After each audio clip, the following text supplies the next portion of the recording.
Ezekiel did not begin as a prophet. He began as a priest.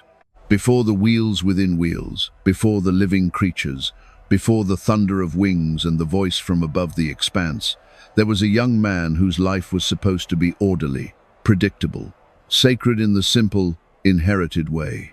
He was born into a line that understood routines of worship the way a farmer understands seasons. He was trained to honor the appointed days, to guard what was holy, to serve in the temple with steady hands and a clear mind. He was raised with the kind of certainty that comes from tradition that God's presence was near, that the altar was where it should be, that sacrifices would be offered, that prayers would rise like smoke and return as blessing. His name was Ezekiel, son of Buzi. Even that detail matters. The story names his father, not because it is filler, but because this is the language of real history, real people, real bloodlines, real loss. Ezekiel was not a wandering mystic who lived on the edges of society. He belonged at the center of Israel's worship. He belonged in Jerusalem. He belonged in the place where heaven and earth felt close. But history does not ask permission. In the days when Ezekiel was still young, the world shifted under Israel's feet.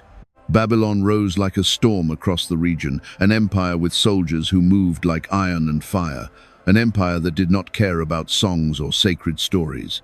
Babylon cared about power. Babylon cared about control. And in the year 597 before Christ, King Nebuchadnezzar came to Jerusalem. That date is not just a number, it is a hinge. A point where one life becomes another, where a nation's confidence fractures, where the future is suddenly written in a language no one wanted to learn. The siege was not only political, it was spiritual. Jerusalem was more than a capital city. It was a symbol. It held the temple, the heart of Israel's identity. The temple was not simply a building, it was where the people believed God had chosen to let his name dwell. It was where priests stood between the living and the dead, where blood was offered not as cruelty, but as a desperate confession that sin is real, that holiness is costly, that mercy is never cheap. And then Babylon came. Walls were breached, power shifted hands, treasures were taken, sacred things were treated like trophies, leaders were removed, families were uprooted, and among those carried away into exile was Ezekiel. Imagine what that would do to a young priest. His future had been built around a place he could no longer reach. His calling had been tied to a structure that was now under foreign control, threatened, violated, and soon to be destroyed. He was not taken to a new job. He was taken to a new world, torn from the familiar land and marched eastward across distance that felt endless. The exile was not a simple relocation. It was disorientation. It was humiliation. It was grief that never fully settled. They traveled far from the hills and stones of Judah into the wide, flat regions of Babylon. The land changed. The air felt different. The horizon seemed too open, too exposed. The rivers were not the rivers of home. These were canals, channels branching from the Euphrates, functional, muddy, slow-moving veins of an empire built to last. Ezekiel and the others were settled near a place called Tel Abib, along the Kebar River.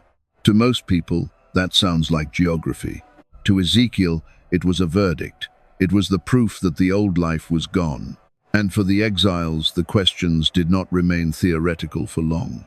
They asked what every displaced people asks when the ground beneath them is taken away. Where is God in this? They had grown up with stories of deliverance of Egypt, of the Red Sea, of manna, of a God who moved with his people and defeated their enemies. They had grown up with songs that praised Zion as the joy of the whole earth. They had been taught that God was faithful, that Jerusalem mattered, that the covenant meant something. Now they were captives. Now their songs caught in their throats. Now the world looked at them and saw a defeated nation with a defeated God. And the exiles felt it too, not only as sorrow, but as a kind of spiritual numbness. The temple was not just a cherished landmark, it was a theological anchor. Many believed God's presence was somehow tied to that holy place, that his glory rested between the cherubim above the ark, that the center of worship was the center of reality. And now the ark was gone, the altar was unreachable, the priests were scattered, The rituals that formed the heartbeat of their identity were interrupted. If you were among them, you would feel it in your chest like an empty room. Some wept by the waters of Babylon, remembering home but unable to return. Some grew bitter, hardened by the sense that everything had been stolen. Others tried to adapt, tried to survive by becoming less attached to the past, less expectant of God.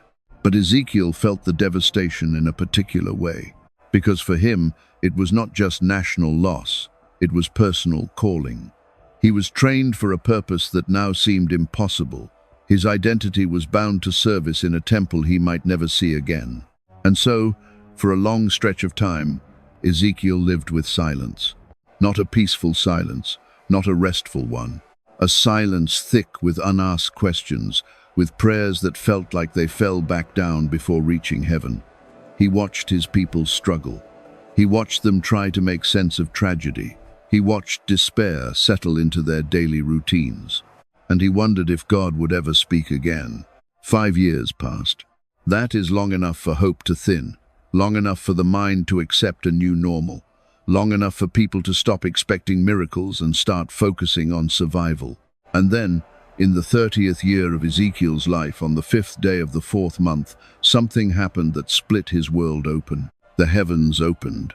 That phrase can feel poetic until you imagine what it would mean to the person standing beneath it. Ezekiel was by the river, not in a sanctuary, not wearing priestly garments, not surrounded by incense and choir. He was by water that belonged to Babylon, in land that did not sing his God's songs. And that is where the opening came. Not because Ezekiel deserved it, not because he was positioned correctly, not because the environment was sacred, but because God chose that moment. It began like a day that did not warn him. He was sitting near the water, perhaps thinking, perhaps praying, perhaps simply existing in the way people exist when they are tired of grieving but still cannot stop. The sun hung low. The air felt heavy. There was nothing in the scene that suggested a turning point. And then the wind rose. Not a soft breeze, not the kind that cools your skin. This was violence, a rushing force that seemed to arrive from nowhere, like an unseen door had been thrown open in the north, and the atmosphere itself poured through. The sky darkened, and within the dark there was light. Not the pale light of ordinary storms, not the flicker of distant lightning behind clouds. This was brilliance alive, pulsing, sharp enough to hurt the eyes. Ezekiel felt the air change around him. He felt the pressure in his chest. He felt the hairs on his arms rise. This was not weather. This was presence. And as the storm moved closer, the sound came with it like the roar of many waters, like the tremor of something heavy moving across the world. In that moment, Ezekiel did not have the luxury of curiosity. He had awe, he had fear, he had the instinct to shrink back from something too large to comprehend. The human mind can handle beauty, but only when beauty remains manageable. This was not manageable. This was otherness, holiness, something that did not belong to the usual categories of life. And Ezekiel understood God was moving, not trapped behind the ruins of Jerusalem, not locked away in a destroyed sanctuary, not defeated by Babylon's armies. God was coming toward the exiles, toward the displaced, toward those who believed they had been forgotten. It is hard to describe what that realization would do to someone who had been living with spiritual devastation, because it meant everything they assumed might be wrong in the best possible way. It meant God could meet them here. It meant their prayers did not die in foreign air. It meant exile did not cancel covenant. But it also meant something else. If God was truly coming, then Ezekiel was about to encounter more than comfort. He was about to encounter responsibility. Ezekiel would later write about what happened next, and the way he writes reveals something important. He is struggling. He keeps reaching for comparisons, repeating the word like again and again, like fire, like shining metal, like lightning, like the sound of rushing waters. He is trying to make the indescribable speakable, because what he saw did not fit inside the familiar world. And the closer the storm came, the more he realized it was carrying something or someone toward him, a revelation that would mark him for life. It is one thing to believe God is real. It is another thing to feel that reality moving toward you, undeniable, unstoppable. Ezekiel could not stand above it. He could not control it. He could not analyze it. He could only witness. And witness is a kind of surrender. The storm came like a throne room on the move, like heaven refusing to remain distant. Ezekiel's breath shortened. His heart hammered. The world around him suddenly felt small and fragile, as if the ordinary rules of reality were being pushed aside. And then, as the brilliance intensified, Ezekiel began to see shapes within the radiance. At first, they were unclear, as if the human eye was not built to focus on them. Shadows inside fire, forms inside light. But as the storm arrived, the shapes sharpened into something unmistakable. Beings, not clouds, not flames, not imagination. Living entities moving in perfect unison, carrying the weight of divine purpose. They did not move like animals. They did not move like men. They moved like lightning, instant and precise, as if space itself obeyed them. Ezekiel wanted to speak, but language failed him. His mouth opened and no sound came out. He was not prepared. No one is prepared for the moment when the invisible becomes visible. And then above the roar, above the thunder of movement, a voice would soon come. Calm, commanding, not chaotic like the storm, but steady within it. But before the voice, Ezekiel needed to understand something with his whole body. This was the glory of the Lord, not a metaphor, not a memory, not a distant story told by ancestors. A living encounter, and in that encounter, Ezekiel's identity began to change. He had been trained for sacred work in a sacred place. Now he was being shown that sacredness can travel, that holiness is not trapped inside buildings. That God is free, present, moving, able to reach his people even when they are far from everything they trusted. This is where Ezekiel becomes more than a priest. This is where he becomes a prophet. Not because he sought the title, but because the moment demanded a messenger. Someone would have to speak to the exiles. Someone would have to carry the weight of truth into a community that was drowning in despair. Someone would have to become a watchman.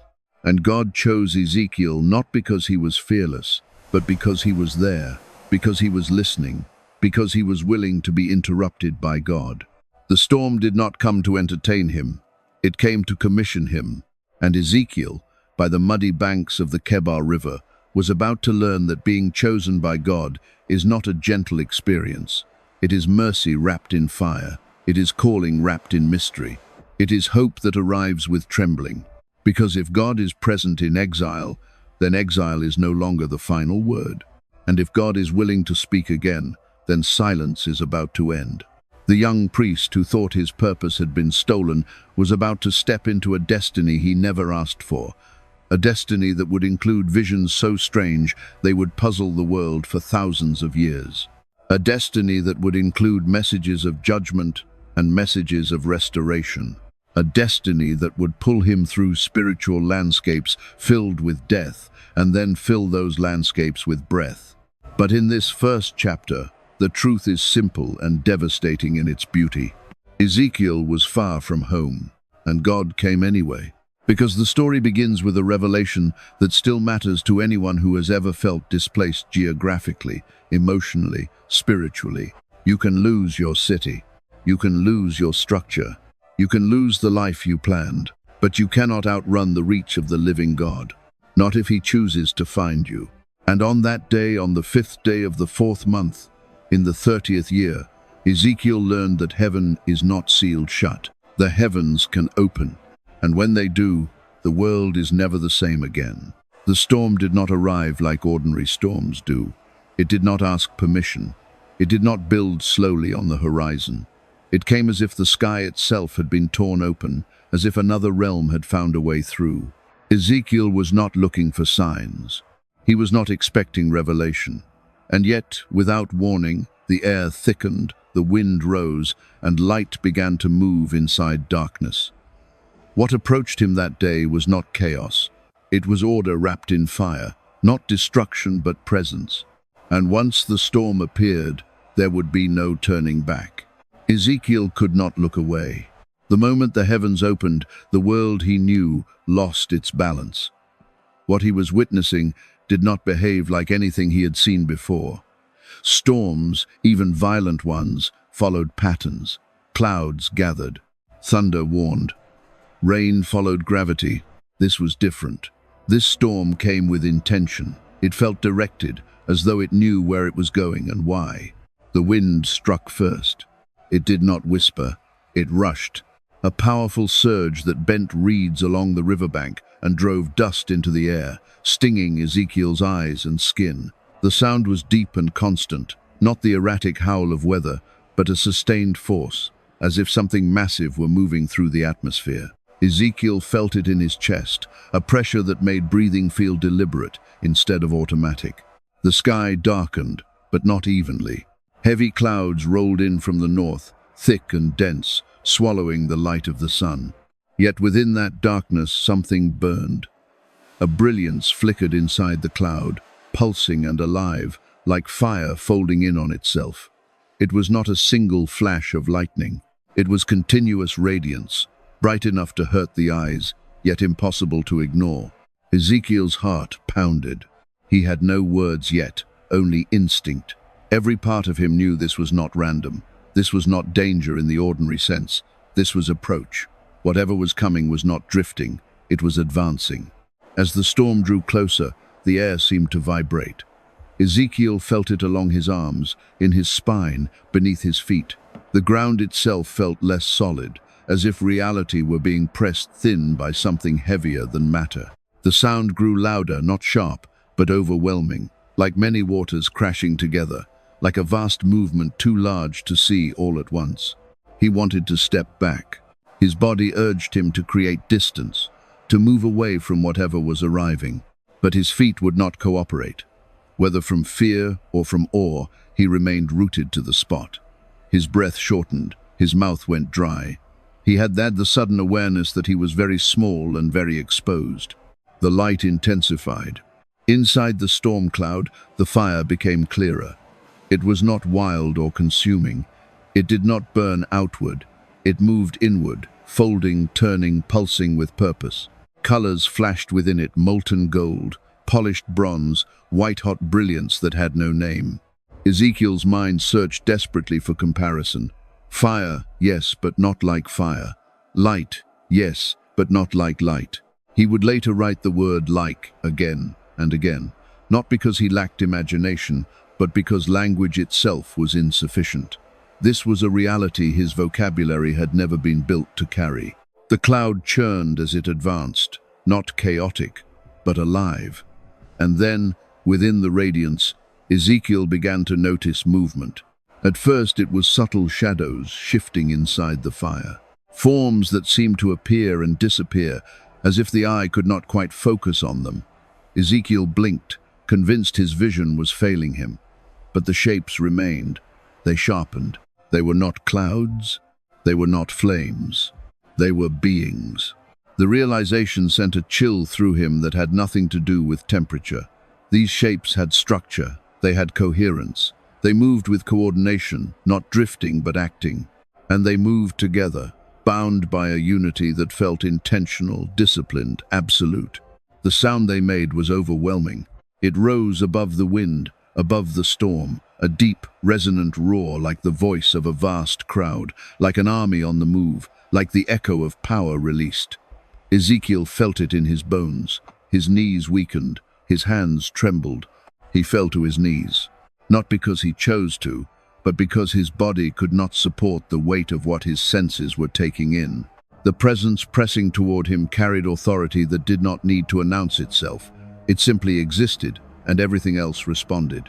The fire within the cloud blazed brighter. Now the beings were clear. There were 4 of them, massive, luminous, and unlike anything in the natural world. They did not walk. They did not fly, as birds fly. They moved with impossible precision, appearing to shift position without effort, without hesitation. When they moved, it was instant, seamless, like lightning striking exactly where it intended to strike. Ezekiel's breath caught. These were not inventions of the mind. They were not symbols floating in a dream. They occupied space. They cast presence. They arrived with sound and force and consequence. He wanted to hide. Every human instinct told him that standing exposed before something this holy, this powerful, was dangerous. But he could not look away. Something stronger than fear held his attention, a pull that felt like recognition, as if his spirit understood before his mind could. This storm was not destruction.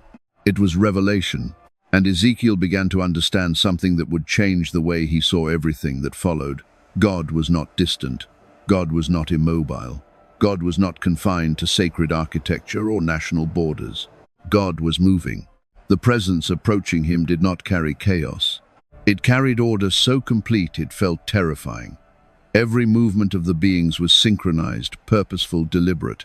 Nothing collided, nothing corrected course, nothing hesitated. The storm did not rage out of control. It advanced like a throne room on the move.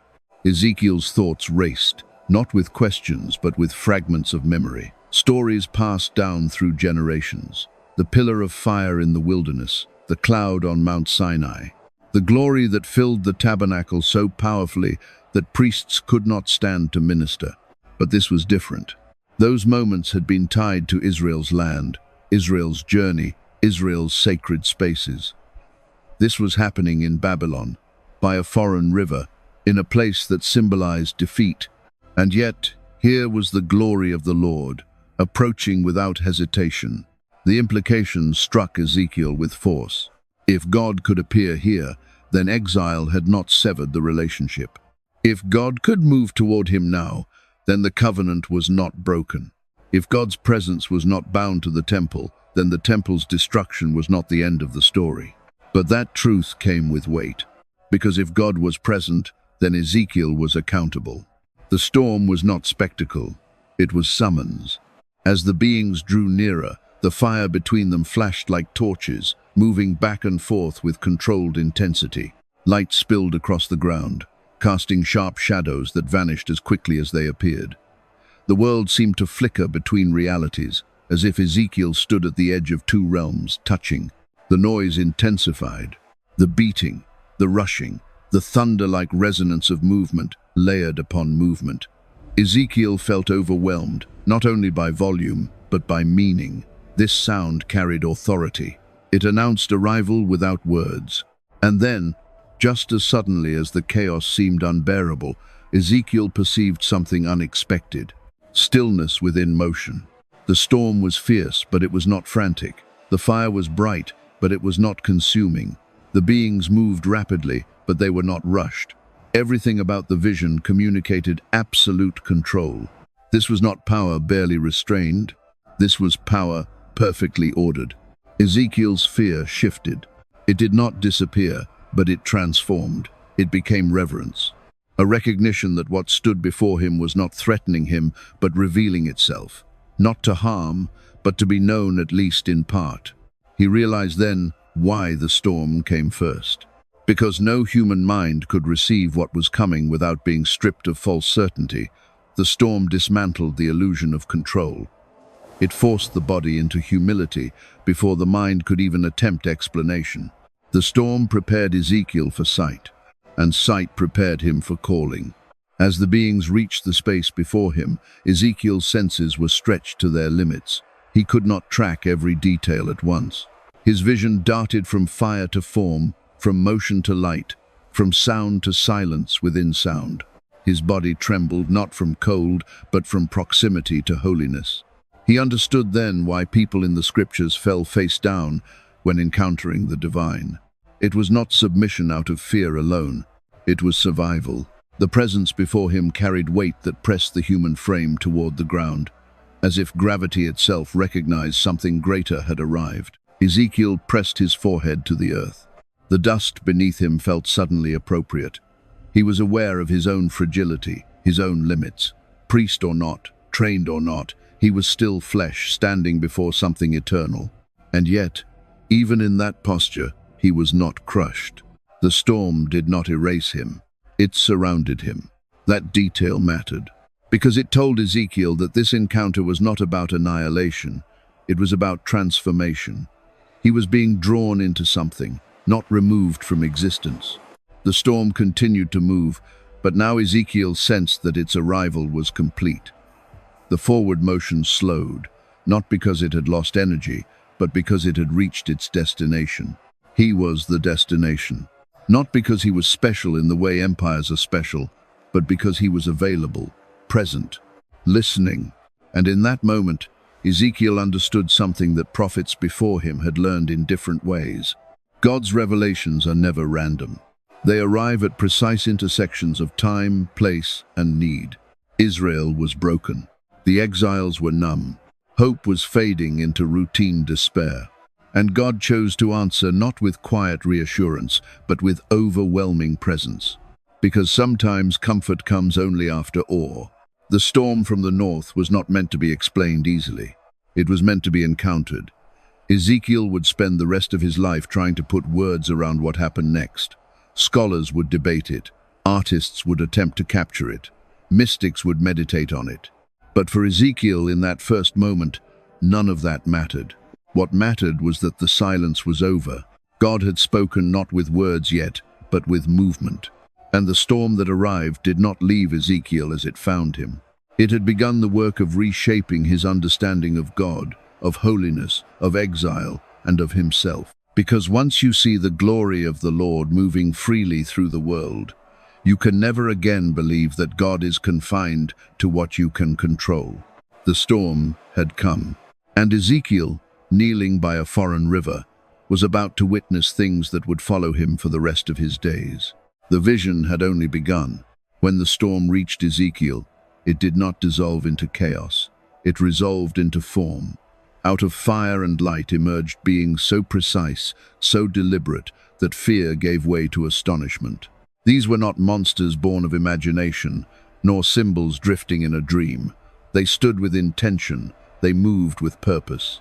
And as Ezekiel looked upon them, he realized he was seeing something, ancient guardians of creation itself, beings who had stood in the presence of God long before any empire rose or fell. As the storm settled before him, Ezekiel lifted his eyes from the ground. The fire still pulsed within the cloud, but now it framed shapes that were unmistakably defined. 4 beings stood before him, towering, radiant, and alive with a presence that made the air feel heavy. They were not shadows anymore. They were not suggestions. They were revealed.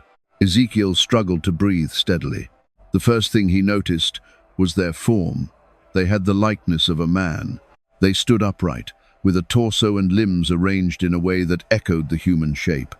This familiarity, however, only lasted a moment, because the resemblance ended there. These were not men. Each of the 4 beings possessed 4 faces, arranged so that no matter which direction they moved, one face always looked forward. Ezekiel's mind searched desperately for meaning, for explanation, for any category that could hold what he was seeing. The faces were distinct. One face was that of a man calm, intelligent, alert. It carried the weight of reason and understanding. Its eyes did not wander. They focused, penetrating, as if capable of seeing beyond the surface of things, beyond appearances, into essence itself. Another face was that of a lion, powerful, commanding, fierce. The lion's gaze burned with authority. It was the face of dominance in the wild, of strength unchallenged, of courage that does not hesitate. Ezekiel felt its intensity even without movement, as though the lion face ruled simply by existing. The third face was that of an ox, strong, steady, enduring, not wild like the lion, but faithful, tireless, unyielding. The ox carried the dignity of service, of burden borne without complaint. Its eyes were deep and patient, reflecting a strength that lasts longer than aggression ever could. The fourth face was that of an eagle, sharp, watchful, elevated. Its gaze felt distant and immediate all at once, as if it could see what was happening far beyond the horizon and yet remain aware of every detail below. The eagle face embodied swiftness, clarity, and dominion of the skies. Ezekiel understood instinctively that these were not random choices. Man, lion, ox, eagle, humanity, the wild beasts, the domesticated creatures, the birds of the heavens, all of creation represented in 4 faces. and these beings carried them all. They did not turn their heads to look around. They did not shift or adjust. Wherever they moved, they went straight ahead, guided by the face that led in that direction. There was no hesitation, no correction, no imbalance. The creatures moved as one. Their unity unsettled Ezekiel more than their appearance. Each being was distinct, yet they acted with perfect synchronization, as if sharing a single will. No one creature lagged behind. No one surged ahead. They were bound together by something deeper than command. Beneath their faces, their bodies gleamed like burnished bronze. The surface of them reflected the firelight, shimmering with gold and amber tones. They did not appear soft or fragile. They looked forged, as if hammered into existence by divine intention. Their legs were straight, unbent, pillar-like, giving the impression of stability and permanence. Where their feet should have been, Ezekiel saw something unexpected. Their feet were like the hooves of a calf, smooth, rounded, polished until they shone. Every movement sent ripples of light across them, as if energy itself traveled through their form. They did not sink into the ground. They stood firm, anchored, immovable. Then Ezekiel saw their wings. Each creature had 4 wings. 2 extended upward, reaching toward the heavens, and 2 stretched outward, touching the wings of the creatures beside them. Together, they formed a unified canopy, a living structure of motion and stillness. When the creatures stood still, the wings rested. When they moved, the sound was overwhelming. The beating of their wings thundered through the air, like the roar of a vast waterfall, like the voice of an army advancing, like the echo of divine speech itself. The sound pressed against Ezekiel's chest, vibrating through his ribs into his bones. It was not noise. It was proclamation. And beneath the wings, Ezekiel noticed something that startled him. Hands. Human hands. Perfectly formed, capable of precision and intention. These beings were not mindless forces. They were servants. They could act. They could carry out purpose with accuracy and care. Whatever they were sent to do, they were equipped to do it completely. But it was the eyes that unsettled Ezekiel the most. Eyes covered their bodies. Eyes traced the lines of their wings. Eyes glinted in the firelight, unblinking, alive. They were not ornamental, they were aware. Everywhere Ezekiel looked, eyes looked back. Nothing was hidden. Nothing escaped their awareness. Ezekiel felt exposed in a way he had never experienced before. Not judged, not condemned, but seen, fully. Every doubt, every fear, every unspoken thought laid bare. And yet, strangely, the exposure did not crush him. It humbled him. These beings did not radiate hostility. They radiated attentiveness. They existed in constant awareness of the world, of God, of movement and stillness alike. And they moved without turning. If the face of the man looked east, the creature moved east. If the eagle faced south, the creature moved south. Direction required no adjustment. Motion required no preparation. It was immediate obedience. Wherever the spirit led, they followed. Fire moved among them. It flowed back and forth like living torches, illuminating everything around them. The fire did not consume the creatures. It dwelled among them, as if they were built to carry it. Light flashed from fire to wing to body, creating a rhythm of brilliance that felt alive. Ezekiel's thoughts raced. He knew the stories of cherubim, guardians of sacred space. He had heard descriptions passed down from the Torah, accounts of beings stationed at the entrance of Eden, wielding flaming swords, protecting what was holy from unworthy approach. But these beings felt different, not because they were less holy, but because they were more expansive. They did not guard a single location. They moved freely. They carried the presence of God with them. And Ezekiel realized something critical. These beings were not bound to the temple. They did not require walls. They did not require geography. They accompanied the glory of the Lord wherever he chose to go, which meant God himself was not stationary. The implications rippled through Ezekiel's understanding. If God could move, then exile was not abandonment. If God could travel with his throne, then Babylon had not trapped him. If God's glory could appear here, then no place on earth was beyond his reach. The creatures' movement was flawless. They did not drift. They did not collide. They did not pause. When they advanced together. When they stood in unified stillness. Their discipline was absolute, and Ezekiel understood that what he was seeing was not chaos wrapped in mystery. It was order beyond human comprehension. The creatures were terrifying not because they were violent, but because they represented a level of alignment humanity had never known. Nothing in them resisted God's will. Nothing delayed obedience. Nothing questioned direction. They were creation fully submitted. And that realization brought Ezekiel a strange mixture of fear and longing. Because if such harmony existed, then humanity's disorder was not inevitable. It was a deviation, a fracture, a choice. The creatures embodied what creation was meant to be: responsive, attentive, alive to the movement of God. Ezekiel's knees trembled. He wanted to speak, to ask who they were, to demand explanation, but the words would not form. His tongue felt heavy. His mind struggled to hold everything at once. The beings did not address him. They did not need to.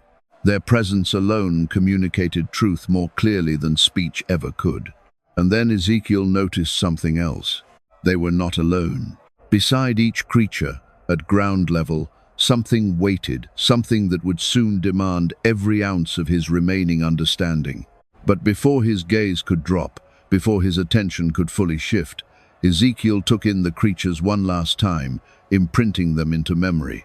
Because he knew, though he could not yet articulate it, that the world would struggle with this vision. Some would reduce it to symbol. Some would turn it into speculation. Some would try to domesticate it, to make it safe. But Ezekiel knew what he had seen. These were not metaphors invented in isolation. These were living beings bound to the movement of God himself. And their existence carried a message as powerful as any prophecy. God's glory is not static. God's authority is not confined. God's presence moves, sees, knows, and acts everywhere at once. As the fire flickered and the creatures held their perfect formation, Ezekiel sensed that something even greater stood above them, something from which they took direction, something that gave them purpose. And as his eyes began to follow the line of their wings upward, Ezekiel realized that what he had witnessed so far was only the foundation. The vision was building, the mystery was deepening, and the weight of glory was about to grow even heavier. Because beyond the living creatures lay the mechanism of divine movement itself. The vision was not finished. It was only unfolding. Just when Ezekiel thought the vision could not become more incomprehensible, his eyes were drawn downward. Beneath the living creatures, beneath the wings, the fire, the watching eyes, something waited on the ground. It did not crawl. It did not roll like anything made by human hands. It stood alive with awareness, a structure that moved without turning, a form that traveled in every direction at once. And as Ezekiel looked upon it, he realized this was not merely part of the vision. This was the key. The revelation that God is never confined, never delayed, never limited by place or direction. This was the wheel within the wheel. Ezekiel's gaze dropped from the living creatures to the ground beside them. And what he saw there unsettled him more deeply than the storm, more than the fire, more than the beings themselves. Because if the creatures challenged his understanding of life, the object beside them challenged his understanding of reality. Beside each living creature stood a wheel. But these were not wheels in the way Ezekiel knew wheels. They were not made to carry carts or chariots along dirt roads. They were not tools of human travel or commerce. These wheels did not exist to move slowly from one place to another. They existed to move everywhere. The first thing Ezekiel noticed was their appearance. They sparkled. He struggled again for language, reaching for comparison, for something precious enough to communicate what he saw. The wheels gleamed like chrysolite, a stone that catches light and fractures it into shimmering hues of gold and green. As the fire moved among the creatures above, the light refracted across the wheels, scattering brilliance in shifting patterns. They were beautiful, and they were terrifying, because beauty, when paired with power beyond understanding, carries a weight that presses the human spirit into silence. Ezekiel leaned forward slightly, compelled to study them more closely. And then he saw their construction. Each wheel was not one wheel, but two. A wheel within a wheel. One ring ran vertically, the other horizontally, intersecting each other at right angles, occupying the same space without obstruction. It was an arrangement that should not have been possible. Any craftsman Ezekiel had ever known would have dismissed it as nonsense. Wheels were meant to rotate in a single plane. They required alignment. They obeyed physical limitation. These did not. The wheels were perfectly integrated, moving together, yet capable of motion in any direction, forward, backward, sideways, without turning, without pivoting, without adjustment. Ezekiel's mind reeled. When the living creatures moved, the wheels moved with them. When the creatures rose, the wheels rose. When the creatures descended, the wheels descended. There was no delay, no separation, no mechanical hesitation. The wheels did not roll. They translated. They glided. They existed in a way that ignored the limitations Ezekiel had always assumed were fixed. Direction did not require rotation. Movement did not require preparation. Space itself seemed to yield to their presence. Ezekiel felt a tremor move through him, because this was not simply strange engineering. This was theology in motion. The wheels revealed something the exiles desperately needed to understand. God was not bound, not by geography, not by walls, not by enemy territory. The wheels existed to show that the throne of God was not anchored to a single location. It moved freely. It was mobile. It could arrive anywhere without effort or delay. The Lord of Israel had not been carried away into exile. He had arrived there first. Ezekiel noticed the rims of the wheels next. They were tall, towering, rising higher than he could comfortably follow with his eyes. Their height alone inspired awe, but it was what covered them that caused his breath to catch. Eyes, hundreds of them, perhaps thousands. Eyes embedded all around the circumference of each wheel, alive, alert, unblinking. They mirrored the eyes that covered the living creatures above. Nothing escaped their awareness. No angle was hidden, no direction unseen. The wheels did not move blindly. They saw, they knew. They responded with perfect awareness to every command issued from above. Ezekiel understood then that these wheels were not objects. They were living, not living as humans are living, but animated by the same spirit that animated the creatures. Conscious, integrated, aware. The spirit of the living creatures was in the wheels. That realization settled heavily into Ezekiel's chest, because it meant there was no division between heaven's movement and heaven's awareness, no separation between decision and execution, no delay between command and fulfillment. When God moved, everything moved. When God saw, everything saw. The wheels did not act independently. They were not tools waiting to be used. They were participants in divine motion, perfectly aligned with the will that directed them. Ezekiel thought of the stories he had learned as a child. He had heard of the chariot of the Lord, the Merkabah, the divine throne carried by cherubim across the heavens. He had heard the songs that described God, riding upon the clouds, making the winds his messengers, fire his servants. Those stories had once felt distant, poetic, symbolic. This was not poetry. This was reality pressing itself into his senses. The sound of the wheels joined the thunder of the wings above them.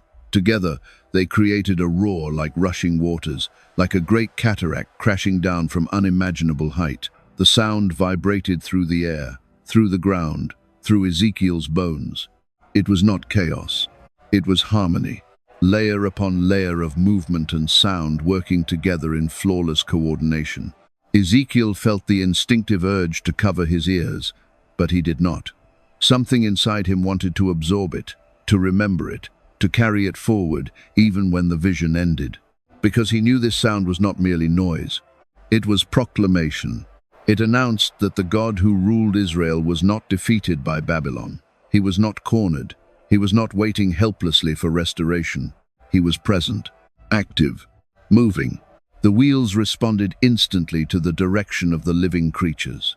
Wherever the creatures went, the wheels followed. Not because they were pulled, not because they were forced, But because they shared the same spirit, Ezekiel struggled to find words, even in his own thoughts. How could he explain this to others? How could he communicate something that defied every assumption people held about space, motion, and limitation? He knew how it would sound. Like madness, like exaggeration, like fantasy. And yet he also knew that reducing it would be a lie. So later, when he wrote, he would say again and again, like chrysolite, like a wheel within a wheel, like the sound of many waters. Because honesty demanded humility. He did not pretend to understand everything he saw. He only testified to what was revealed. As Ezekiel watched, he realized something else. The wheels were not simply about movement. They were about omnipresence. The eyes declared that God saw all things. The motion declared that God could reach all places. Together, they revealed a truth Israel had forgotten in its attachment to buildings and borders. God does not belong to one land. Land belongs to God. Ezekiel thought of the temple in Jerusalem, now threatened, soon to be destroyed. He thought of the belief that God's presence rested only there, between the cherubim above the ark. That belief had brought comfort in times of peace. But now, in exile, it had become a source of despair. Because if God lived only there, then exile meant abandonment. The wheels shattered that illusion. God's throne was not fixed to stone. It was alive. It moved with his will, which meant exile was not the absence of God. It was simply another place he chose to be. Ezekiel's fear shifted again. It did not vanish, but it was reshaped into something steadier. Reverence mixed with assurance, trembling mixed with trust. The wheels were terrifying, yes, but they were also comforting. Because they declared that no situation was beyond God's reach. No distance too great, no barrier too strong. Not Babylon, not captivity, not loss. The wheels rose slightly as the living creatures rose. The entire structure, creatures, wheels, fire, moved as a single unit. No part lagged behind, no element operated independently. It was the perfect picture of unity under divine authority. Ezekiel felt himself drawn deeper into the vision.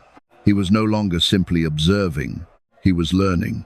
The wheels taught him that God's power is not reactive. It does not respond late. It is already present, already moving, already aware.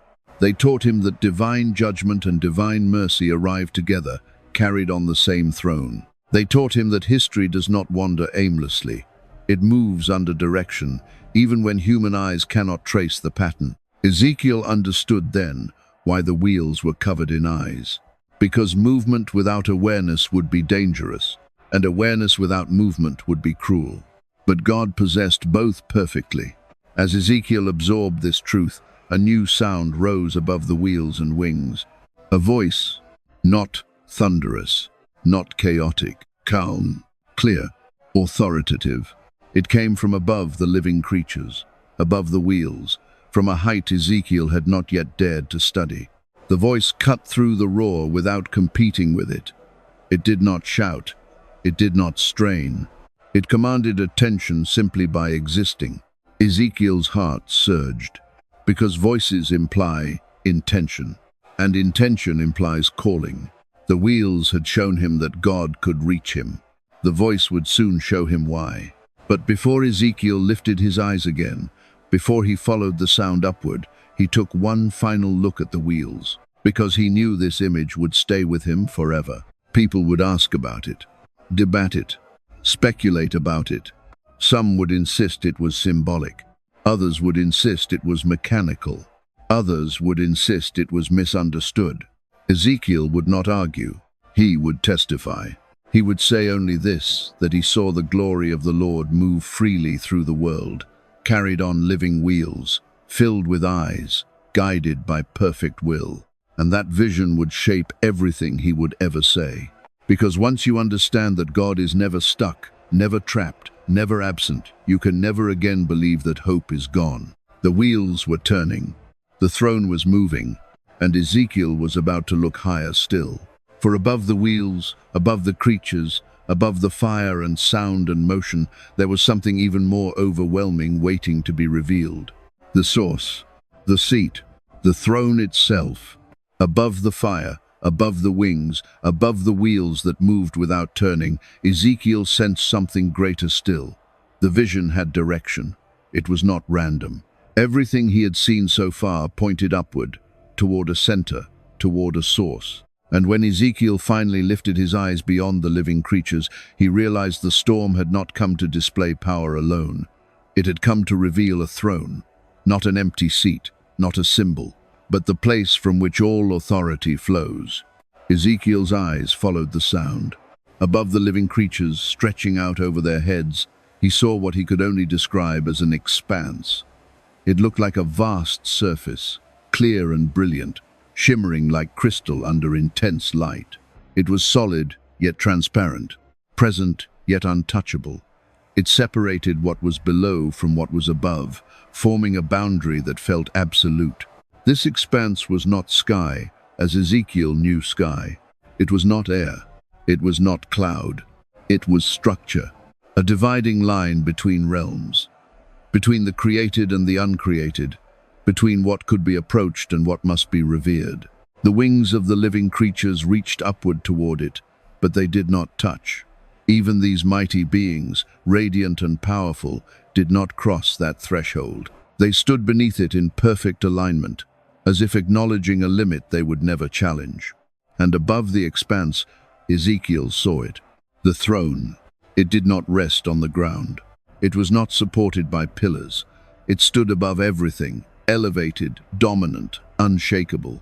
Its appearance shimmered like deep blue stone, like lapis lazuli polished, until it reflected the heavens themselves. The color was rich, dense, filled with depth, like a night sky crowded with stars. Ezekiel's breath stopped. Because thrones are not decorations. Thrones mean rule. They mean authority. They mean judgment and governance and the right to command. And this throne was not empty. Seated upon it was a figure. Ezekiel hesitated even in his thoughts. He did not rush to description. He did not claim certainty. He reached again for careful language, for humility before mystery. He spoke of likeness, of appearance, of form, because to say more felt dangerous. Ancient teaching echoed in his mind. No one sees God and lives. And yet, here was something. A presence seated upon the throne, with the likeness of a man. Not because God is human, but because humanity was made in his image. From the waist upward, the figure glowed like metal refined in a furnace. Not dull bronze, but radiant, alive with fire beneath the surface. Light emanated from him, not casting shadows, but dissolving them. It was brilliance without harshness, intensity without chaos. From the waist downward, Ezekiel saw fire, not destructive fire, not the fire that devours forests or cities. This was purifying fire, controlled, intentional, fire that refines, not annihilates, fire that transforms what it touches rather than reducing it to ash. And surrounding the throne was something that caught Ezekiel completely by surprise. A rainbow, not pale, not fleeting, a full circle of color, vibrant and alive, wrapping the throne in beauty. Reds and blues and greens shimmering together, not competing, not fading. The colors pulsed softly, as if breathing. Ezekiel recognized it instantly. The sign of the covenant. The promise given after the flood, when God placed the bow in the clouds and declared he would never again destroy the earth with water. A reminder that judgment would always be tempered by mercy. That power would never be separated from faithfulness. Here, in this overwhelming vision of authority and fire, the rainbow spoke gently. God remembered his promises. Even now, especially now, Ezekiel felt his strength drain away. The sight was too much. The weight of glory pressed against him, not violently but irresistibly. His knees buckled, his body folded forward. He fell face down before the throne, his forehead against the ground, his entire being overwhelmed. This was not fear alone. This was recognition, the kind that strips away illusion, the kind that reminds a person how small they are and how deeply known. Ezekiel did not feel erased. He felt seen. Every ambition, every doubt, every hidden thought, nothing was concealed. And yet, in that exposure, he did not sense condemnation. He sensed calling. The roar of the wings softened. The thunder of the wheels quieted. And then, cutting through what remained of the sound, came a voice. Not loud, not forceful, calm, steady, filled with authority that did not need volume. Son of man. The words struck Ezekiel with unexpected force. Not priest, not prophet, not servant. Son of man, a reminder of mortality, of fragility, of dust and breath, and yet also an invitation. A title used again and again, grounding Ezekiel in humility even as he stood before divine glory. Stand up, the voice said. I am sending you. Ezekiel felt something enter him. Not emotion, power. A strength not his own lifted him. His legs steadied, his breathing slowed. Though his eyes still burned from the brilliance, though his body trembled, he stood. He stood before the throne of God, and he listened. The voice spoke clearly, without haste. It did not flatter. It did not soften its message. I am sending you to the people of Israel, the Lord said, to a rebellious nation that has rebelled against me. They and their ancestors have turned away, even to this day. Ezekiel's heart tightened. He knew his people. He knew their grief, their bitterness, their resistance. He had lived among them in exile. He had heard their questions, their complaints, their despair. They are stubborn, the voice continued. They are hard-hearted. But you will speak my words to them, whether they listen or refuse to listen. Ezekiel wanted to protest. He wanted to say he was not prepared, that he was a priest, not a prophet, that he knew rituals and sacrifices, not confrontation and warning. But the voice did not pause for agreement. Do not be afraid of them, the Lord said. Do not be terrified by their looks or their words. Though you live among resistance and hostility, you must speak my words to them. And then Ezekiel saw something appear before him, a hand extended toward him. In the hand was a scroll. It was unrolled, open, visible on both sides. Writing covered every surface, words packed tightly together, leaving no empty space. Ezekiel could see them clearly. Words of lament, words of mourning, words of warning. This was not comfort. This was not reassurance. This was truth that would wound before it healed. Son of man, the voice said, eat what is before you. Eat this scroll. Then go and speak to the people of Israel. Ezekiel started. Eat the scroll. Consume the message. Make it part of himself. This was not symbolic instruction for public performance. This was personal, intimate, demanding. God was not asking Ezekiel to repeat words. He was asking him to internalize them, to let them become part of his very being. Slowly, trembling, Ezekiel reached out. He took the scroll. He brought it to his mouth, and he ate. As the scroll touched his tongue, something unexpected happened. It was sweet, like honey, not bitter, not harsh, sweet. The word of God, even when it carries judgment, is sweet to those who love truth. Because truth, even when it wounds, heals deeper than lies ever could. Ezekiel swallowed. The scroll settled within him, and in that moment, he understood his calling in a way he never had before. He would not speak his own opinions. He would not deliver messages at a distance. He would speak from within. The word of the Lord would flow through him, shaped by obedience, sustained by divine strength. The voice spoke again. Go now to your people in exile, the Lord said. Speak to them. Say to them, this is what the sovereign Lord says, whether they listen or fail to listen. Whether they listen or fail to listen. That phrase would follow Ezekiel for the rest of his life. It meant success was not measured by response. Faithfulness was. The vision began to fade. The brilliance softened.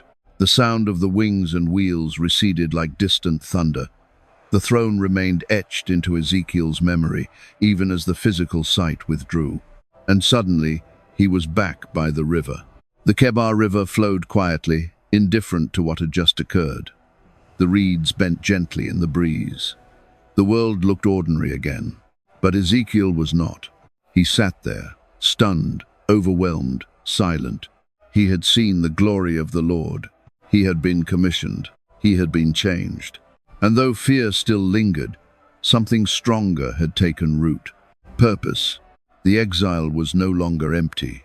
The silence was no longer unanswered. The throne of God was not distant. It was active, alive, present even here. And Ezekiel, son of Buzi, priest turned prophet, would carry that vision with him into every confrontation, every rejection, every lonely night. Because once you have seen the throne, once you have heard the voice that speaks from above the expanse, nothing can ever convince you that history is out of control. The throne still stands. The king still reigns, and the glory of the Lord has not departed. Not then, not now, not ever. Ezekiel had seen fire fall from heaven. He had seen living creatures and wheels that moved without turning. He had stood before the throne of God, but nothing prepared him for what came next. This vision did not blaze with glory. It was silent, empty, bleached by time, a place where hope had died long ago. And yet, it was here in a valley filled with what was beyond saving that God would ask the most unsettling question of all. Can these bones live? Time passed after Ezekiel's first great vision. The glory had come and gone, but it had not left him unchanged. He returned to life among the exiles marked by what he had seen. He spoke when God commanded him to speak. He remained silent when God bound his tongue. He acted out signs that confused and disturbed those who watched him. He carried the weight of divine words meant for a people who did not want to hear them. Ezekiel became a living message. Years moved forward, heavy and slow. Jerusalem fell completely, just as Ezekiel had warned. The city was burned, the temple was destroyed. The last illusion of security collapsed into ash. What the people feared most had come to pass, and now despair settled into their bones. It was in this season, after judgment, after loss, after hope seemed fully extinguished, that the hand of the Lord came upon Ezekiel again. Not gently, not gradually. Suddenly, without warning, Ezekiel felt the familiar pressure of divine presence. The same force that had lifted him before now took hold of him again. He did not resist. He had learned that resistance was pointless. The Spirit of the Lord carried him away. In an instant, Ezekiel was no longer by the river. He stood in a valley. The first thing he noticed was the silence. No wind, no birds, no movement. The valley stretched out in every direction, flat and exposed, disappearing into a haze at the horizon. The ground beneath his feet was cracked and dry, hardened by relentless sun. Nothing grew there. No grass, no shrubs, no trees. It was a place of death. And then Ezekiel saw what covered the valley floor. Bones, human bones, scattered everywhere. Skulls lay half buried in the dust. Rib cages were broken apart and separated from spines. Arms and legs lay disconnected, bleached white by time. There were thousands, perhaps tens of thousands of them, an entire army reduced to fragments. Ezekiel walked among them slowly. Every step brought the crunch of bone beneath his sandals. The sound echoed in the silence, sharp and unsettling. These were not fresh remains. There was no flesh, no sinew, no trace of life. The bones were dry, very dry. That detail mattered. In the ancient world, dryness meant finality. Fresh death still carried possibility. Breath might return, a body might stir. But dry bones, bones exposed to sun and wind for years, were beyond recovery. Whatever life once animated them was gone beyond reach. Ezekiel felt the weight of it settle over him. This was not just death. This was hopelessness. This valley represented something more than physical destruction. It embodied the spiritual condition of a people who believed their story was finished. A nation scattered, a covenant seemingly broken, a future erased. And then the voice spoke. "Son of man," the Lord asked, calm and steady, "can these bones live?" The question hung in the air. Ezekiel did not answer immediately. How could he? To say yes felt dishonest. Bones do not reassemble themselves. Death does not reverse course. Reality does not bend simply because one wishes it to. But to say no would be worse. To say no would be to place limits on God. It would be to declare that some situations were too far gone, some losses too complete, some deaths too final, even for the Creator of all things. So Ezekiel answered with humility. "Sovereign Lord," he said, "you alone know." It was not an evasion. It was faith. Ezekiel admitted his ignorance while affirming God's authority. He did not pretend to understand what God could do, but he trusted that God did. The Lord responded, "Prophesy to these bones," he said. "Say to them, dry bones, hear the word of the Lord." Ezekiel hesitated. Speak to bones. Preach to remains. Address what could not hear. It felt absurd. But Ezekiel had learned something about obedience. It often looks foolish before it looks faithful. God did not ask Ezekiel to understand the command. He asked him to carry it out. Ezekiel drew in a breath. He opened his mouth. "Dry bones," he called out, his voice echoing across the empty valley. "Hear the word of the Lord." And then it happened. A sound. At first it was faint, a subtle vibration beneath the silence. Then it grew louder, sharper. A rattling noise spread across the valley like a sudden storm moving over dry ground. Ezekiel's eyes widened. The bones were moving. All around him, fragments shifted. Skulls rolled toward spines. Rib cages slid across the dust, snapping into place. Arms stretched toward shoulders, legs aligned beneath hips. The valley filled with sound, clicking, scraping, clattering, an orchestra of reassembly. It was deafening. Chaos became structure before Ezekiel's eyes. What had been scattered began to organize itself. What had been broken found alignment. What had been lifeless responded to command. Soon, skeletons stood upright, row after row, line after line. An army assembled from death, but they were still only bones. Hollow, empty, motionless. Then the transformation continued. Before Ezekiel could recover from the first miracle, tendons appeared wrapping around bones, binding them together. Muscles formed over the tendons, filling out shape and strength. Flesh covered the frames, sealing joints and limbs. Skin stretched over muscle, completing the human form. Where there had been death, now stood bodies. Perfect, whole, but still not alive. They stood in silence, unmoving, like statues carved from living material. And again the Lord spoke. "Prophesy to the breath," he said. "Prophesy, Son of Man, and say to it, Come, breath from the four winds, and breathe into these slain, that they may live." Ezekiel obeyed. He turned his face upward. "Come, breath," he called. "Come from the north and the south, from the east and the west. Breathe into these slain, that they may live." And the wind came. Not a gentle breeze, a rushing force. It swept across the valley, invisible but undeniable. It moved among the bodies, entering them, filling them. Chests began to rise, lungs drew in air, fingers twitched, eyes opened. One by one, the bodies came to life. They stood up, alive, breathing, an exceedingly great army. Ezekiel fell to his knees, overwhelmed. He had witnessed creation in reverse, death undone, order restored, breath returned. The power that once formed humanity from dust had done it again, not in Eden, but in a valley of despair. Then the Lord explained the vision. "Son of man," he said, "these bones are the whole house of Israel. They say, our bones are dried up and our hope is gone. We are cut off." Ezekiel understood. This vision was not merely about physical resurrection. It was about restoration, about a people who believed exile was the end, who believed God had abandoned them, who believed their identity was beyond repair. The Lord continued, "I will open your graves and bring you up from them. I will bring you back to the land of Israel. I will put my spirit in you, and you will live." The message was unmistakable. What looks dead to humanity is not dead to God. What seems final is not final. What feels beyond hope is precisely where God's power is revealed. The valley of dry bones was a declaration. Israel was not finished. Exile was not permanent. Loss was not the final chapter. God was not merely promising survival, he was promising renewal, identity restored, purpose revived, life where none remained. Ezekiel carried this vision with him forever.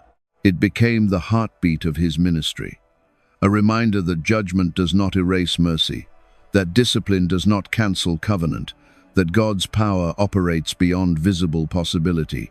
The vision would echo through generations, to slaves longing for freedom, to exiles far from home, to people crushed by despair, to anyone who believed their situation was beyond saving. The valley spoke one message with unstoppable clarity. No matter how dry the bones, God can make them live. And that truth did not belong only to Israel.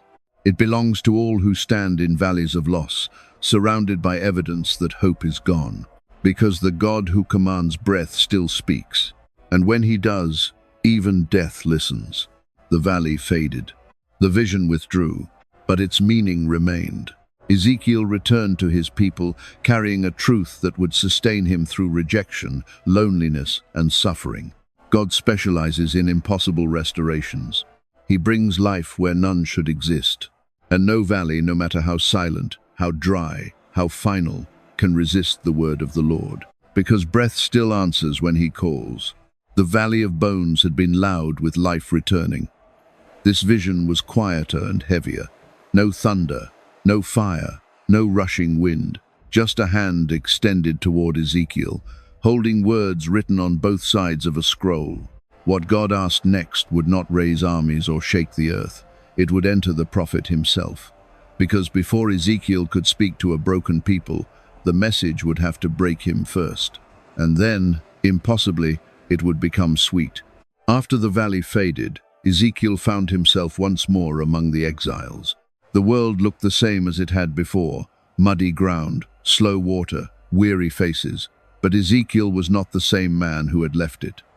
The sound of rattling bones still echoed in his memory.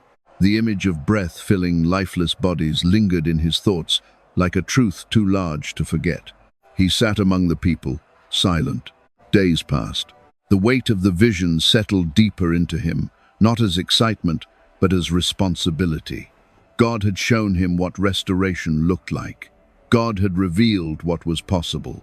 Now Ezekiel had to carry that truth into a community hardened by disappointment, suspicion, and grief. And once again, the hand of the Lord came upon him. This time, there was no storm, no rushing wind, no blaze of fire. The moment arrived quietly, with an intimacy that felt almost more unsettling than the thunder of earlier visions. Ezekiel felt the familiar presence, firm and undeniable, pressing into his awareness. And before him appeared a hand, not reaching to strike, not reaching to lift, reaching to offer. In the hand was a scroll, unrolled, exposed, written on both sides, leaving no space untouched by words. The surface was filled edge to edge, dense and heavy with meaning. Ezekiel could see the markings clearly, though he did not yet read them fully. They were words of lament, words of mourning, words of warning. This was not poetry meant to soothe.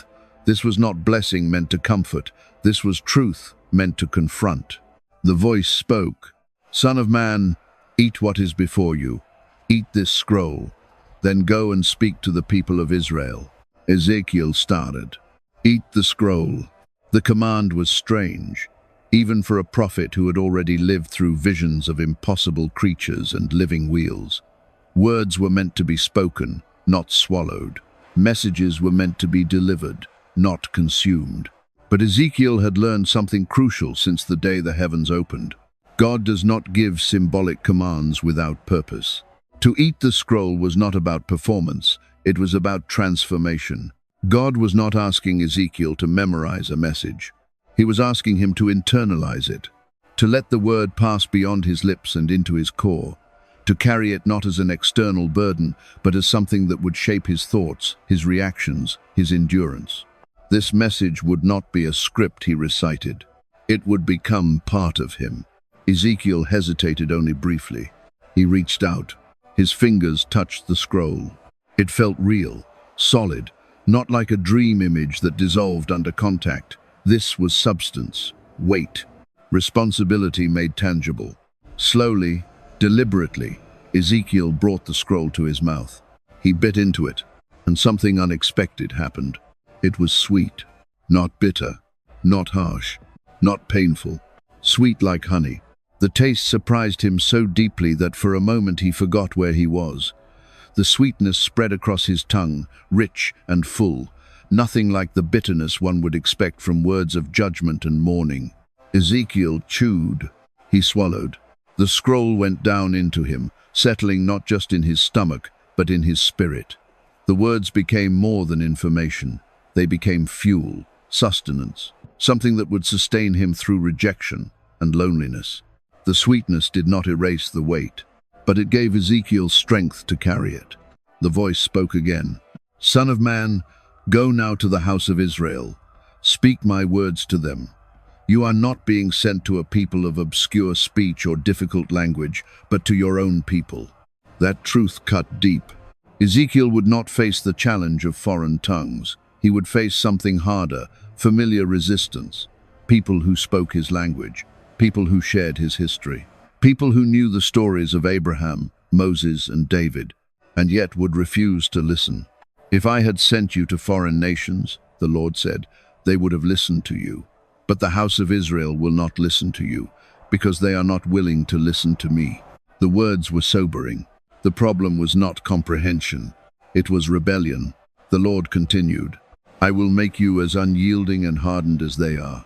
I will make your forehead like the hardest stone, harder than flint." This was not cruelty. It was preparation. God was not promising Ezekiel popularity. He was promising resilience. Strength not of ego, but of obedience. The ability to stand firm without becoming bitter. To speak truth without collapsing under rejection. "Do not be afraid of them," the Lord said. "Though they are a rebellious house, whether they listen or whether they refuse." That phrase returned again, pressing into Ezekiel's calling like a seal. His success would not be measured by response. It would be measured by faithfulness. The vision shifted. Ezekiel felt the Spirit lift him, not gently, but decisively. Behind him came a loud rumbling sound, the sound of glory in motion. Wings brushed against wings, wheels turned. The ground beneath him seemed to tremble. The glory of the Lord rose from its place. Ezekiel felt himself carried away, his spirit heavy, his emotions raw. Scripture would later say he went in bitterness and in the anger of his spirit, not because he rejected God's will, but because he felt the full weight of it. Calling is not always accompanied by comfort. Sometimes it arrives with grief. Sometimes it arrives with isolation. The Spirit set Ezekiel down among the exiles at Tel Abib, and there he sat. 7 days, 7 long days. He did not speak. He did not preach. He did not act out signs. He sat among the people in silence, overwhelmed. The sweetness of the scroll did not erase the seriousness of what he had been given. It only made it bearable. 7 days passed. Then the word of the Lord came to him again. "Son of man," God said, "I have made you a watchman for the house of Israel." The image was clear. A watchman stands on the wall, scanning the horizon. He does not control the enemy. He does not force the people to prepare. He watches. And when danger approaches, he sounds the alarm. If he sees the threat and says nothing, the blood of the people is on his hands. If he warns them and they ignore him, he has fulfilled his duty. Ezekiel's role was defined. He was responsible for speaking, not for results. "When I say to a wicked man, 'You will surely die,' and you do not warn him," the Lord said, "I will hold you accountable. But if you warn him and he does not turn, you will have saved yourself." This was not optional. This was covenant responsibility. The scroll Ezekiel had eaten was not meant to stay inside him. It was meant to be spoken aloud, regardless of reaction. And so Ezekiel began. He spoke words of warning. He acted out signs that confused and unsettled the people. He lay on his side for long periods. He shaved his head. He divided his hair as symbols of coming judgment. People watched. People whispered. People mocked. Some dismissed him as unstable. Others avoided him entirely. A few listened, uneasy but attentive. Ezekiel did not choose which category they fell into. He chose obedience, because the word of the Lord was inside him now, sweet as honey, heavy as truth. The scroll sustained him. When rejection wore him down, the word held him up. When loneliness pressed in, the word reminded him he was not abandoned. When doubt whispered that nothing would change, the word remained faithful. Ezekiel learned that truth does not always feel good to hear, but it always tastes right to those who love God. Years would pass. Prophecies would come to fulfillment. Jerusalem would fall. The people would remember Ezekiel's warnings too late. But even then, the scroll would still be sweet, because it was never about destruction alone. It was about restoration beyond judgment. The same God who warned also promised. The same voice that spoke of exile spoke of return. And Ezekiel, the prophet who ate the word, carried both messages faithfully. This chapter of his calling revealed something essential about how God works.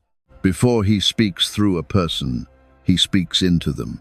Before he sends a message outward, he plants it inward. Truth must be lived before it is proclaimed. And when the word is truly from God, even when it carries sorrow, it nourishes the soul. Sweet as honey, strong enough to endure. The scroll did not make Ezekiel's life easier. It made it meaningful, and that was enough. Because the prophet who eats the word never stands alone. He stands sustained. Jerusalem had fallen. The temple lay in ruins. Smoke and memory were all that remained. For many, this was the end of the story. But for Ezekiel, God was about to show something radically different. Not a warning, not judgment, a promise. Measured, precise, unshakable. In a vision carried far beyond exile, Ezekiel would walk through a temple that did not yet exist and discover that when God rebuilds, he does not improvise. He restores with intention. Years had passed since the glory first appeared by the Kebar River. Ezekiel had spoken. He had warned. He had acted out signs that confused his neighbors and angered leaders, and everything he had foretold came true. Jerusalem fell. The walls were breached. The temple, the heart of Israel's worship, was burned to the ground. For the exiles, this was devastation layered upon devastation. The one place they believed anchored God's presence was gone. The altar was cold. The priesthood was scattered. The songs of Zion felt like echoes from another lifetime. Many believed there was nothing left to hope for. It was in this silence, after the shock had settled into something like numbness, that the hand of the Lord came upon Ezekiel again. This time, the vision did not begin with a storm. There was no thunder, no fire folding in on itself. Instead, Ezekiel found himself lifted and carried in visions of God to a very different place. A high mountain. The land beneath him was Israel. Not ruined, not broken, restored. From the height of the mountain, Ezekiel could see something rising before him, a structure, vast, ordered, radiating purpose. It was not rubble, it was not memory. It was a temple, one that had never been built. Standing near the entrance was a man. His appearance shone like polished bronze, as if light lived beneath his surface. In his hand he held a measuring rod and a linen cord, tools of precision, not imagination. This was not a symbolic tour. This was an inspection. The man spoke with calm authority. "Son of man," he said, "look with your eyes and hear with your ears. Pay attention to everything I show you, for that is why you are here. Tell the house of Israel everything you see." The message was clear. This vision was not for Ezekiel alone. It was meant to be remembered, recorded, shared. They approached the outer wall of the temple complex. The man measured it carefully. Its thickness, its height, every dimension was exact. Nothing was estimated. Nothing was left to chance. Each measurement followed a standard, consistent and deliberate. Ezekiel followed closely, committing each detail to memory. They came to the east gate. Steps led upward, 7 of them, signaling ascent, movement from common ground toward something set apart. The man measured the threshold, the guard chambers, the portico, Every gate was identical in design, reinforcing balance and order. There was symmetry here, consistency, a sense that chaos had no place in what God was revealing. They moved through the outer court, where pavement stretched wide and chambers lined the perimeter. Ezekiel noticed that the space was generous, open, designed not to restrict but to welcome. Then they came to the inner court. The steps here were different, 8 of them this time. Ezekiel noticed the increase, progression, movement deeper into holiness, not abrupt but intentional. Again, the man measured everything: pillars, porticos, doorways, walls. Nothing was overlooked. Ezekiel realized something important. This temple was not only about beauty, it was about clarity. Every boundary was defined. Every space had purpose. The sacred and the common were not confused. They were honored. They came to the chambers for the priests' rooms, set aside for those who would minister before the Lord. These were not storage rooms or shelters. They were holy spaces where offerings would be eaten and sacred garments removed. "These are for those who approach the Lord," the man explained. "They must not carry holiness carelessly into common space." Holiness, Ezekiel understood, was not exclusion. It was distinction, not meant to push people away, but to teach them how to draw near rightly. Then they approached the altar. It stood at the center of the inner court, directly before the temple building, large, elevated, built in stages that rose upward, each level smaller than the one beneath it. The man measured each part carefully: the base, the ledges, the hearth. 4 horns extended from the corners, symbols of power and refuge. Ezekiel remembered the ancient tradition: those who clung to the horns of the altar sought mercy. God had not forgotten mercy. Even here, regulations followed. Instructions for consecrating the altar. Days of offerings. Blood sprinkled. Fire kindled. The altar would not function until it was made holy. God's presence is never casual. It is prepared for. They moved toward the temple building itself. Ezekiel felt his breath catch. This structure was larger than Solomon's temple had been. Grander, stronger, designed not merely to replace what was lost, but to surpass it. They entered the main hall. The space felt solemn, quiet, as if sound itself behaved differently inside these walls. The man measured the width, the length, the thickness of the walls. Side rooms surrounded the structure, reinforcing its strength. Then they came to the most holy place, a perfect cube, equal in length, width, and height. The shape itself spoke volumes: completion, balance, perfection. But there was something missing. No ark, no cherubim, no veil. The room was empty, waiting. Ezekiel felt tears rise in his eyes. This was not absence. It was anticipation. The space was prepared for the return of glory. They exited the building and walked the perimeter of the entire complex. The outer wall formed a perfect square, 500 cubits on each side, creating a sacred zone set apart from the rest of the land. "This," the Lord declared, "is the place of my throne and the place for the soles of my feet. This is where I will live among the Israelites forever." Forever. The word echoed in Ezekiel's mind. The exile was not permanent. The separation was not final. The Lord continued, "The house of Israel will never again defile my holy name." This was more than architecture. This was covenant renewal. A future where rebellion would no longer drive God's presence away. A dwelling where holiness would be sustained, not violated. Ezekiel struggled to absorb it all. The measurements, the gates, the chambers, the altar, the promise beneath them. God was not finished with his people. The man turned to Ezekiel one last time. "Describe the temple to the people of Israel," he said, "that they may be ashamed of their sins. Let them consider its design. Write it down so they may follow it." This vision was not meant to produce nostalgia. It was meant to produce repentance. Hope was not offered cheaply. It was anchored in transformation. The vision faded. The mountain dissolved. Ezekiel found himself once more among the exiles. But now he carried something different. Not just warnings, not just judgments. Hope with dimensions.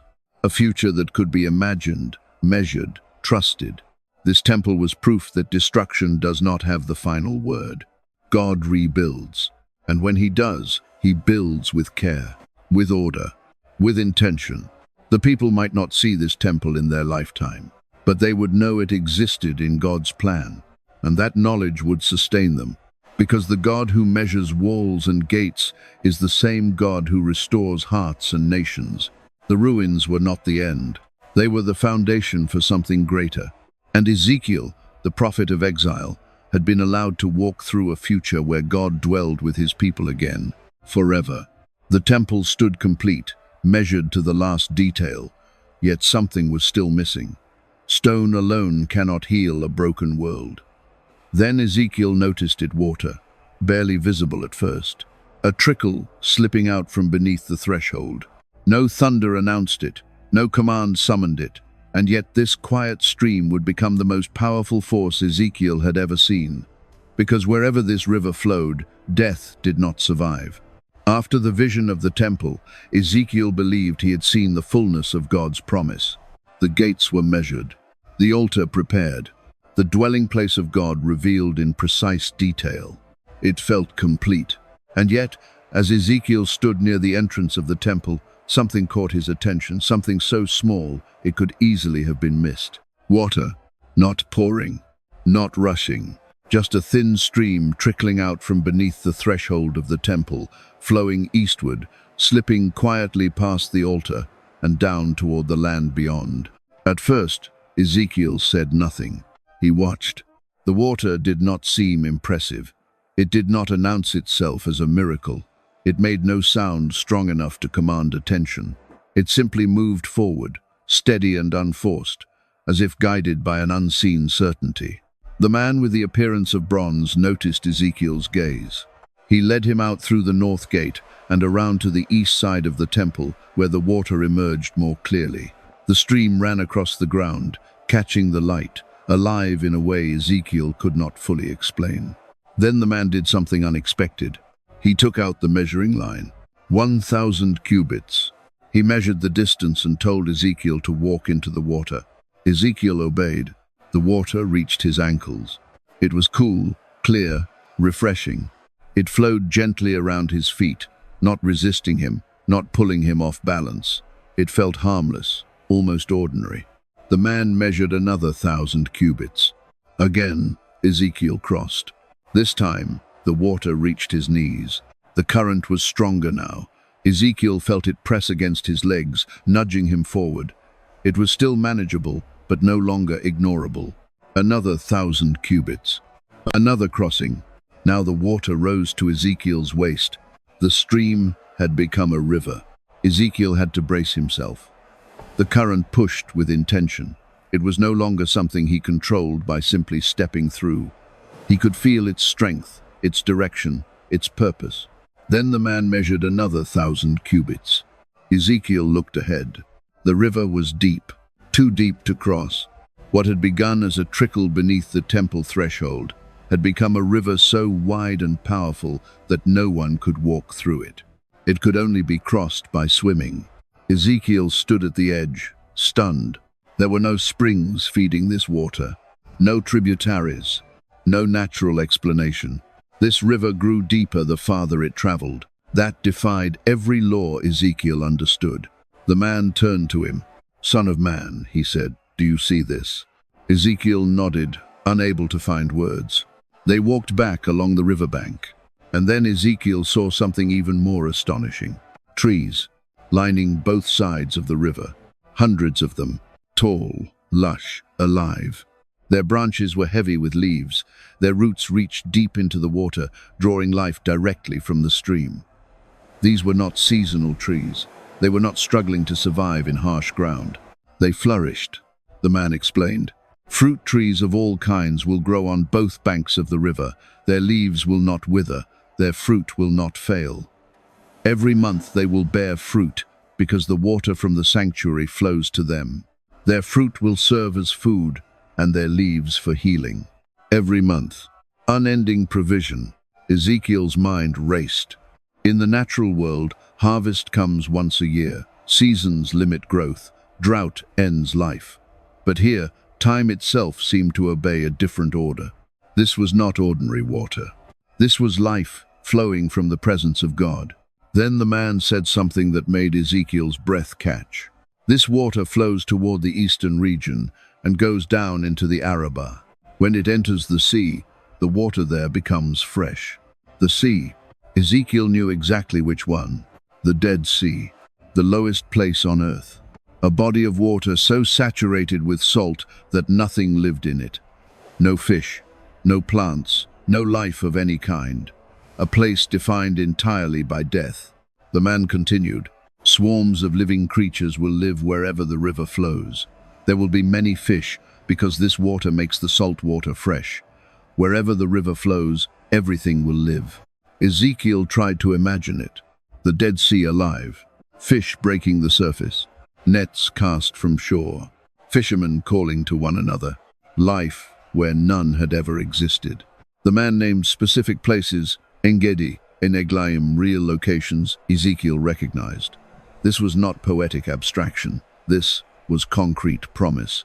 But then came a detail that gave the vision depth. The swamps and marshes will not become fresh.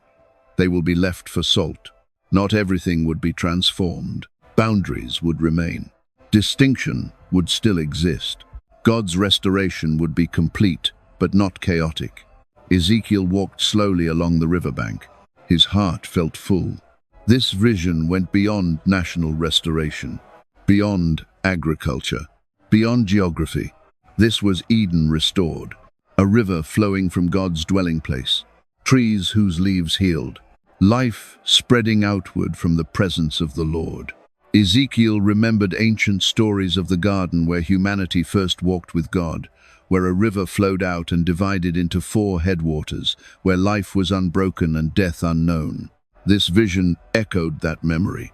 But it was not merely a return to the past. It was a promise of something greater. What was lost would be restored. What was broken would be healed. What was dead would live again. Ezekiel understood something deeper. This river was not just water. It was the Spirit of God, the life of God, the presence of God flowing outward into a world ruined by sin, exile, and death. Wherever God's presence goes, life follows. Wherever God dwells, restoration begins. The river did not flow inward toward the temple. It flowed outward, toward the barren places, toward the lowest depths, toward the dead. God's life does not remain contained. It moves, it spreads, it transforms. Ezekiel stood watching the water rush past, its surface catching light, its movement steady and unstoppable. He knew this vision would outlast him. Generations would read it. Prophets would echo it. Centuries later, others would speak of living water flowing from God, of healing for the nations, of trees whose leaves never fade. But for Ezekiel, standing there in exile, the meaning was immediate. God was not finished. The destruction of Jerusalem was not the end. Exile was not permanent. Death did not win. The same God who rebuilt the temple in vision would pour life into a dead world in reality. The river would not stop until everything it touched lived. And Ezekiel carried that truth back with him. To a people who felt like dry bones. To a nation living near its own Dead Sea. He had seen what God intended. Life would flow again. From God to the world. And nothing, not exile, not ruin, not death itself, could stop that river once it began. Because when life flows from the presence of God, even the Dead Sea learns how to live. The visions of restoration had brought comfort. The temple rebuilt, the river flowing, life returning where death once ruled. It would have been easy to believe the story ended there. But God was not finished revealing what lay ahead. One final vision remained dark, terrifying, and absolute. A vision of war, of nations gathering, of evil rising one last time, and of a God who would not negotiate with darkness, but end it forever. The river still flowed in Ezekiel's memory. Life, healing, abundance. These images lingered like light after darkness. For a moment, it felt as if peace had already arrived, as if the future held nothing but restoration. But the word of the Lord came again, and its tone changed. "Son of man," the voice said, firm and deliberate, "set your face against Gog, of the land of Magog, the chief prince of Meshech and Tubal. Prophesy against him." The name struck Ezekiel like a cold wind. Gog, Magog. They were not names Ezekiel knew personally. They belonged to distant regions, far beyond Israel's borders, lands associated with the far north, places from which ancient threats often came. The Lord continued, "In days to come, you will invade a land that has recovered from war. Its people have been gathered from many nations to the mountains of Israel. They live in safety, all of them, without walls or gates." Ezekiel saw it unfold. Israel restored, exiles returned, homes rebuilt, fields cultivated, a people finally at rest. After generations of invasion, loss, and displacement, they believed the danger was over. There were no walls because there was no fear, no gates because there was no enemy. And that was when the threat would come. "You will advance like a storm," the Lord said to Gog. "You will be like a cloud covering the land." Ezekiel's vision widened. Armies gathered. A vast coalition of nations, forces from the north, the south, the east, horses and riders, shields and swords, armor glinting beneath the sun, banners snapping in the wind. It was overwhelming. No human army could withstand such numbers. Gog's intention was clear: plunder, conquest, destruction, to seize what God had restored, to erase Israel completely. Ezekiel felt the weight of inevitability press in. From a human perspective, this invasion could not be stopped. But then God spoke again. "On that day," the Lord declared, "my hot anger will be aroused." The atmosphere shifted. This was not a warning. This was a decree. "In my zeal and fiery wrath," God said, "there will be a great earthquake in the land of Israel." The ground beneath Ezekiel's vision began to tremble. Not a minor shaking, a violent upheaval. Mountains split, cliffs collapsed, walls crumbled. The very earth turned against the invaders. Every living creature felt it, birds, beasts, and men alike. Then the Lord declared something even more devastating. "I will summon a sword against Gog on all my mountains. Every man's sword will be against his brother." Confusion erupted. What had been a unified force descended into chaos. Commands were misunderstood. Fear spread. Allies turned on allies. The coalition fractured from within. Weapons meant for Israel were raised against each other. And still, God was not finished. "I will execute judgment upon him with plague and bloodshed," the Lord said. "I will pour down torrents of rain, hailstones, and burning sulfur." The sky darkened. Rain fell in sheets. Hailstones crashed down, massive and deadly. Then fire. Burning sulfur rained from the heavens, igniting the land. It was not merely destruction, it was finality. The armies of Gog were annihilated, not by Israel's strength, not by strategy, not by human resistance, by God alone. Ezekiel saw the aftermath. The mountains littered with bodies, so many that it would take 7 months to bury them. The weapons left behind: shields, spears, bows so abundant that Israel would use them as fuel for 7 years. 7 months, 7 years. Numbers of completion, total victory, total cleansing. Then the Lord declared the purpose behind it all. "I will display my glory among the nations. All the nations will see the punishment I inflict and the hand I lay upon them." This was not about Israel alone. This was revelation, a global declaration. From that day forward, the house of Israel would know that the Lord was their God. No ambiguity, no doubt. For generations, Ezekiel knew, people would debate this vision. Who is Gog? When will this happen? Is it literal or symbolic? Some would see Gog as a future leader, a specific coalition of nations rising in the last days. They would examine geography, alliances, and history, searching for fulfillment. Others would see Gog and Magog as symbols, representing every force that rises against God throughout time. Evil repeating itself in different forms, always confident, always arrogant, always defeated in the end. Ezekiel did not resolve the debate. He did not need to. The meaning was clear regardless. There would come a time when darkness gathered its strength for one final attempt. When God's people appeared vulnerable, when it seemed as though evil might prevail. And in that moment, God would act, not gradually, not quietly, decisively. This vision was terrifying, but it was also deeply comforting, because it meant history was not spiraling out of control. It meant evil had limits. It meant God had already written the final chapter. Ezekiel trembled as the vision faded. He had seen the end, not the end of the world, the end of rebellion, the end of unchecked violence, the end of the illusion that evil could rule forever. The God who brought life to dry bones would also bring judgment to unrepentant power. The God who caused a river to heal the Dead Sea would also stop the final flood of destruction. Judgment and restoration were not opposites. They were partners. God judged because he loved. God ended evil because he intended life to flourish. Ezekiel carried this vision with him for the rest of his life. It gave weight to his warnings. It gave depth to his hope. No matter how strong the enemy appeared, God would always have the final word. The nations would know, history would remember, and the story would not end with chaos, but with the glory of God revealed to all. The wheels would stop turning, the war would cease, and the God who had been moving through every vision from storm to bones to temple to river would stand unchallenged forever.